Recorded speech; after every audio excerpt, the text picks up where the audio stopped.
So I'm a little late to the party, but I finally got to watch Obsession this past weekend. And did it live up to the hype? Let's talk about it.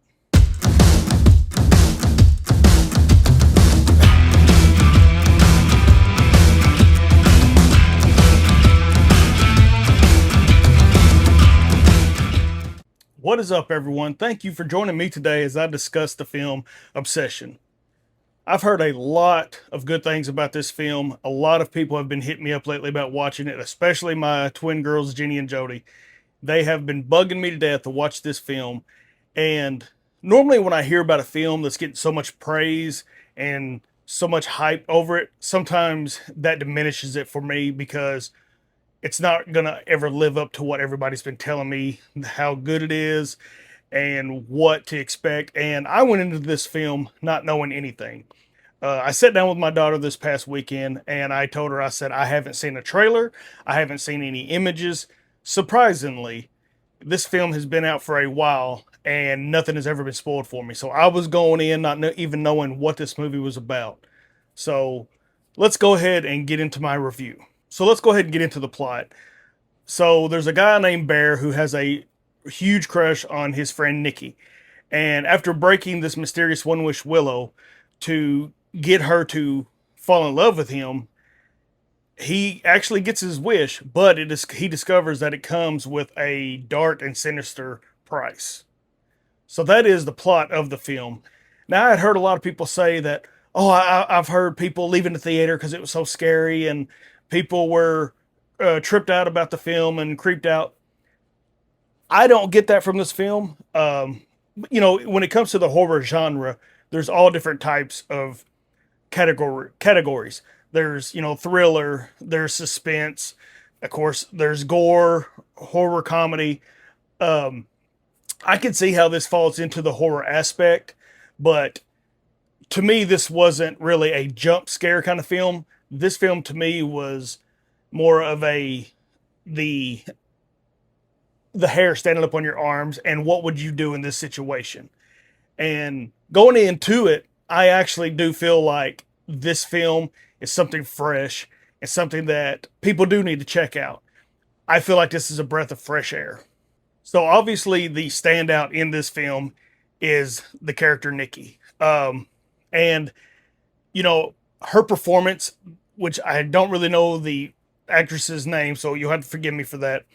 But I think she did a phenomenal job in this film, and the thing that I really dug about it is the fact that, you know, going into it, I knew nothing about it. And I kind of told my daughter, I said, once we started rolling in the film, I told her, I said, so I'm guessing that she just gets so obsessive that she can't let go. She can't have anybody else talking to him.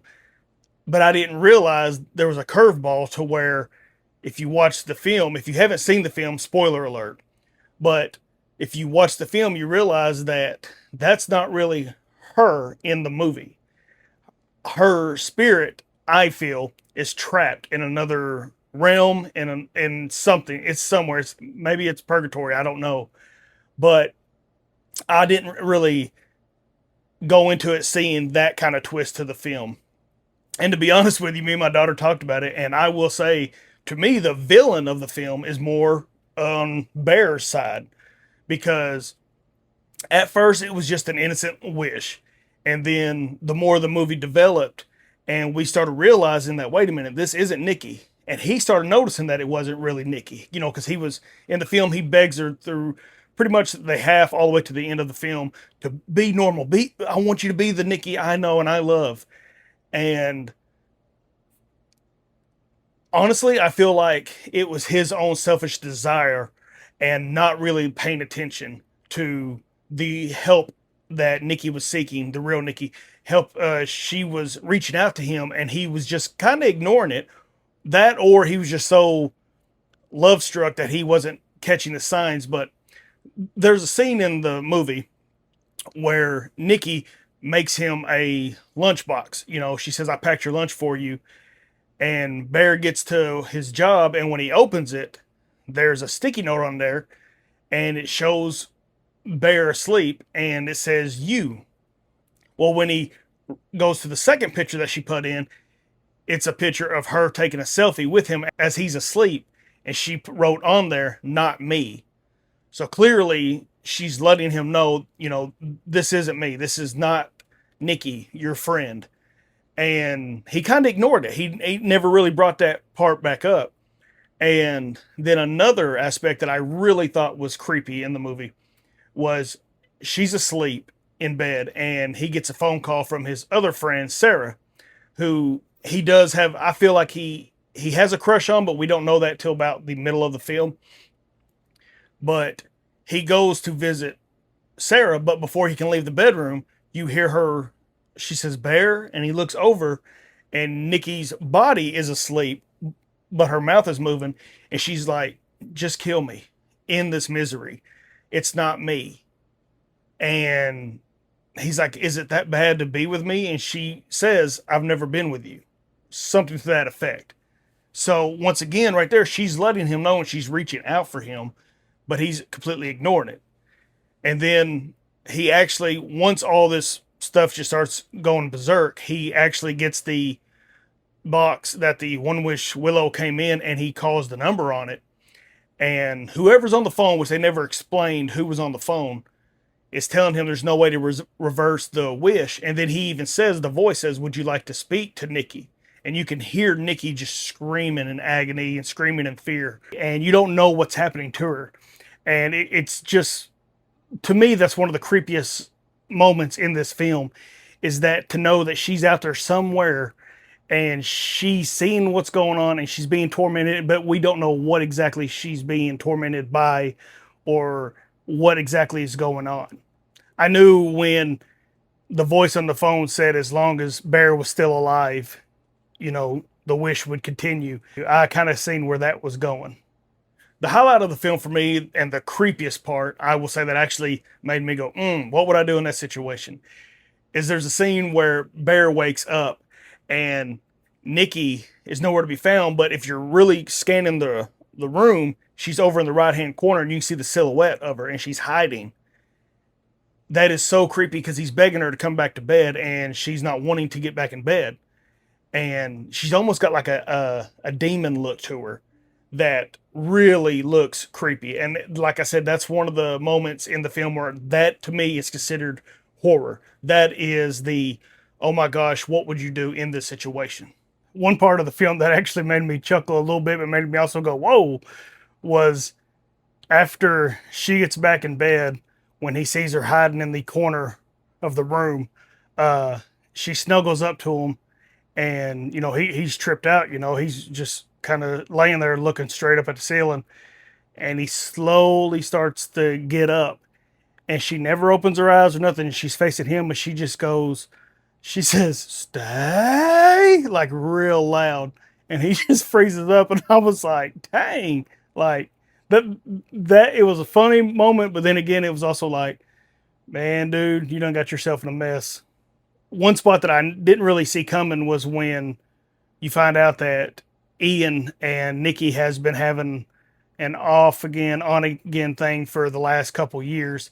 And, you know, now it shows how Ian was really setting up Bear to fail through the entire movie, how he was, telling him to call her Freaky Nikki and all this stuff. And, doing little things that he knows she wouldn't really like. Really, one of the biggest negatives I will say about the film is one scene that, to me, it seemed really cheesy and corny, and I didn't really care for it. It's when Bear goes to Ian and he's like telling him about he made this wish, and it's not really Nikki. I mean, like, he is telling Ian everything, and he's like, here, and he gives him one of the One Wish Willows, and he's like, just wish that my wish will go away. And Ian's just like, I wish $1 billion, and he cracks it, and then this corny music starts playing, and like just billions of dollars start coming down.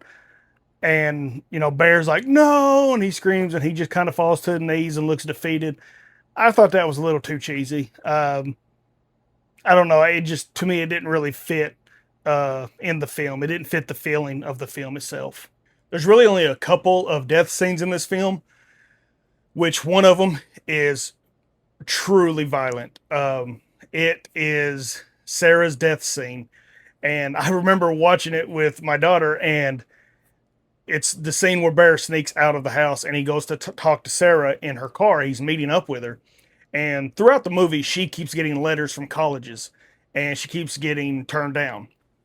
And on this last letter that she has, she's getting excited because she's got a good feeling about it. And, this is where you can really feel that there's a connection between them two.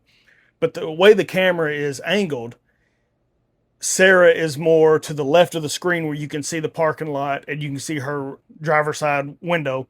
And then when it cuts back to him, it's the same kind of view, but he's on the right side. And as they're sitting there talking, I told my daughter, I said, "So when is he gonna get caught? I know she's got to come running, busting through that glass, that driver's side window." And as soon as I said it, all of a sudden you see Nikki just coming out of nowhere. She busts through. She's got a brick in her left hand.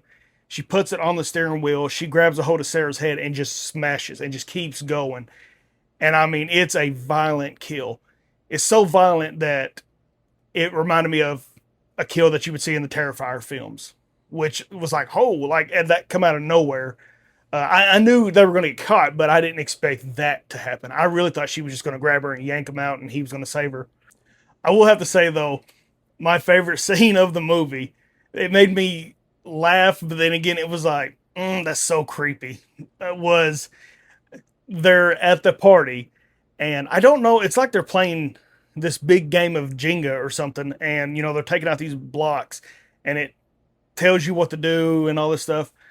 And it gets around to Bear, and he pulls it out, and he looks, and you can kind of tell he hesitates for a minute, and he reads it out loud. It says, "Kiss the person on your left." Well, on his left is Sarah.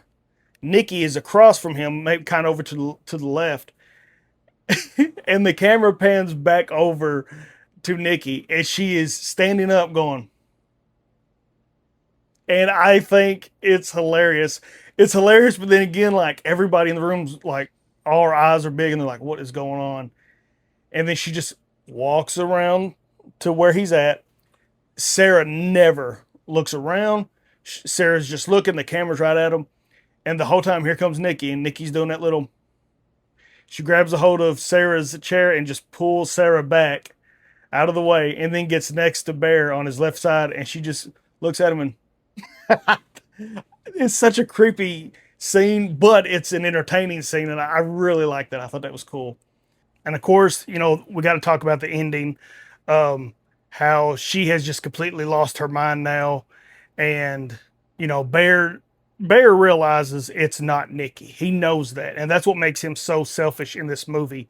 Is that the only thing he's thinking about is himself, and he goes when he gets home. She's even dressed like their friend, and he goes to the bathroom, and she's just screaming and hollering at him, and he gets the pistol, and it makes it look like he's fixing to take his own life with the pistol, and then he remembers about the drugs that he has in his cabinet, and I knew right then. I was like, okay, he's gonna OD, and then she's gonna snap out of it.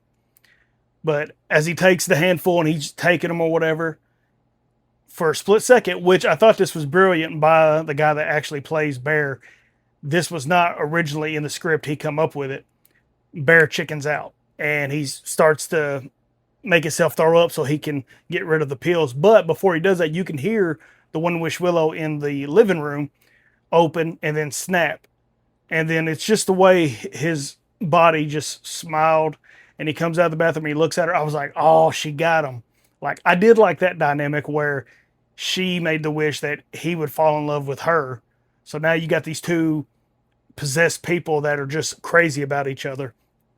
And then again, she doesn't know that he just took a handful of pills, and then he just starts foaming at the mouth, and ODs right there, and he dies. And her performance in this end is great. Like, she really captured this moment perfectly. The way she was just screaming, crying, and she's holding on to him, and then all of a sudden she just snaps out of it, and she looks around, and she had already shot Ian.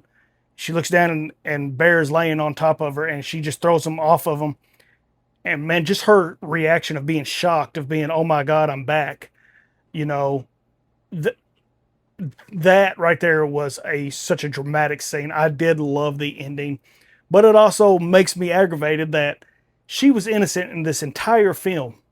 The entire film, she was the innocent one. And it was all because of this dirtbag that now she's got to take the rap for killing killing pretty much all three of her friends. I mean, I know he OD'd, but you know, I feel so bad for Nikki. Like she didn't do nothing wrong, and this is where she ended up. So my final thoughts of the film is called Obsession. And, you know, after watching the film, you realize that it was never Nikki obsessed with Bear. It was Bear the entire film obsessed over Nikki and being so selfish over his own desires that he knew this was not Nikki, the girl that he liked. And it just blows your mind that somebody could be that selfish. But then again, like I said, the moments where she's reaching out and she's begging for help and he's not even willing to help her out. And just like that scene where she's like, please, you know, don't wake her up, kill me. And he's just like, is it really that bad to be with me? And she's like, I never was with you, or something like that to effect. It's just, he thought of himself and that's it. But yeah, overall, I enjoy the film and I definitely give it a thumbs up. If you have not seen the film, I know I've pretty much spoiled everything for you now, but if you have not seen the film, you've got to check it out. And if I was going to give it a grade, I'd give it a solid A for the new writing, for the cinematography, for the acting, for overall just a fantastic movie. Really enjoyed it. So let me know what you guys and gals think about the film. Leave it in the comment section. And as always, hit that follow button and let your friends and family know about the channel if you choose to. You don't have to. Let me show you my buddy here, Gus. This is my dog. Say hi, Gus. He come in here while I was doing this review. So my next video will be my favorite top 10 Michael Myers kills from the Halloween franchise. So be sure to check that out when I release that video. And as always, if there's anything you guys and gals would like to hear me review or rank or anything, you just let me know in the comment section below. And as always, God bless each and every one of you, and I will see you next time. No. What? No, no, no, no.